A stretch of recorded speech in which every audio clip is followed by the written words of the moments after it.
We're hoping that we're wrong, because if we're wrong, that means our government is right and things are working as they should. Thanks, Brother James. I believe in transparency. He was walking through the house high on drugs, yelling and threatening to shoot his wife, child, and their dog, and then kill himself. We have a portion of that 911 call. He's acting crazy. So then my daughter leaves. I called the police on him Saturday. He's just not acting right. He's walked through the house, talking to his dog. And what you said he's watching?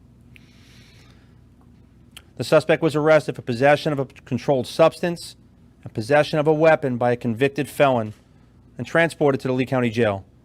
While at the jail, the suspect was confrontational and aggressive towards other inmates, disorderly towards jail staff, and he refused to be processed and continued to be disorderly throughout the day.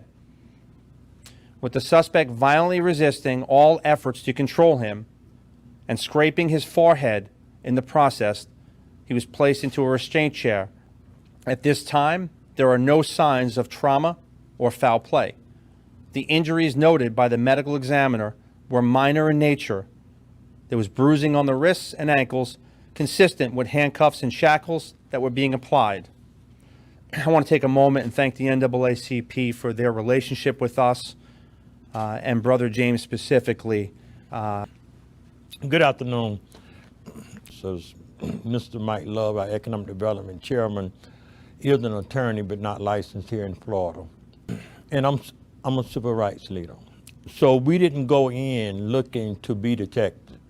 We went in for some very practical reasons. Many of the people there that's in jail, African Americans, grew up in the community that I grew up in called Dunbar, and many of them know me. They was glad to see me there. Some of the men that I know from growing up with would not have hesitated to tell me. They did not. They were just only glad to see us be able to walk into the jail as citizens and check on them. Is there any question specifically that anyone wants to ask? There is no pattern or practice of police misconduct, excessive force, or fatal force coming from the Sheriff's Department. We're not happy to say, but in reality, 8 of the 12 inmates that have died this year are white.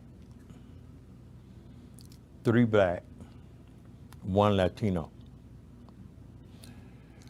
There was not in their causes listed any violence towards them regarding law enforcement. There was hangings, there was suicides, and there was natural causes that made up the list.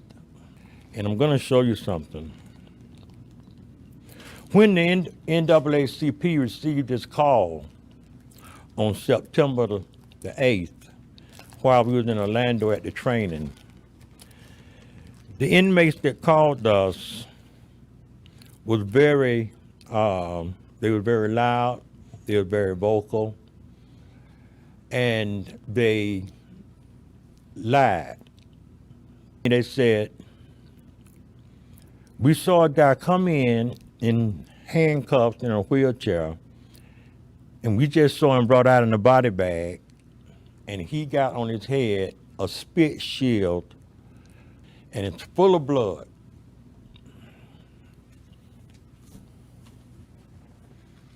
And you can't hear him, you can't see him, you can't talk to him. Well, let's take a look at that. I can see each one of you. Can you hear me, Mike? Yes, I can. Sheriff, can you hear me? Yes, sir. An officer was injured by the victim. That nothing out of the ordinary occurred, nothing out of training occurred, no intentional violence, no intentional blunt force. We support the sheriff department. We support law enforcement, period. We are hoping that we're wrong, because if we're wrong, that means our government is right and things are working as they should. This will end our involvement because we found no anything, no civil rights violations, no human rights violations. Mr. Love? The place was peaceful and it was clean. We can now say to the family members that we believe the sheriff. Every time you have an incident like this occurring in a jail, tension rises. But today, when we walk, I think we had a calming effect. The sheriff and his staff, the staff that was with us, they were talking to the inmates, and the inmates were talking back to them in a peaceful, congenial way, and the NAACP. Inmates also, along with the correctional officers today, was interacting. No one was like put into their cells because we was there. They had trustees on the floor. They had trustees that we walked through that was feeding, getting ready to feed the inmates. They had trustees that was out and about washing clothes. They had trustees that was folding up clothes. And many of those trustees we know. But no one attempted to give me any type of suspicion or anything that something was wrong and that what we were seeing wasn't real. And so everybody was acting in a normal way, we believed, and we felt no fear except not wanting to be in there longer than we needed to be. So again, we saw no reason, we see no reason to go any further, and this will conclude NAACP involvement. Thank you. Thank you, Brother James and the NAACP. The tragedy of this is a reminder of just how drugs can affect others. Criminals that thrive on people's addictions will be found, and they will be held responsible for the lives they're taken. I strive to keep those within our custody safe. I appreciate the continued relationship with the NAACP. It means a lot to me that you took the time to sit down with our major crime unit detectives, inspected our jail, and spoke with the correctional staff to get a true picture of these events. I'll take some questions. The Appendix E of the free report was released by the Fort Myers Police Department. Sir, your mask, I mean, you're 30 feet away. Take that. And we do things differently. That's why I said to the NAACP today, thank you for taking the time to go through your input. You've been around forever. You've seen a lot of places, and you know a lot of people in there. I want your help because this is the team, and we want to make this place the best it's ever been. So had no effect on me. Any other questions? Okay, I'm sorry. Next question, anyone but Wink. Any other questions? Okay. Thank you, guys. I appreciate you. Thank you. Thank you.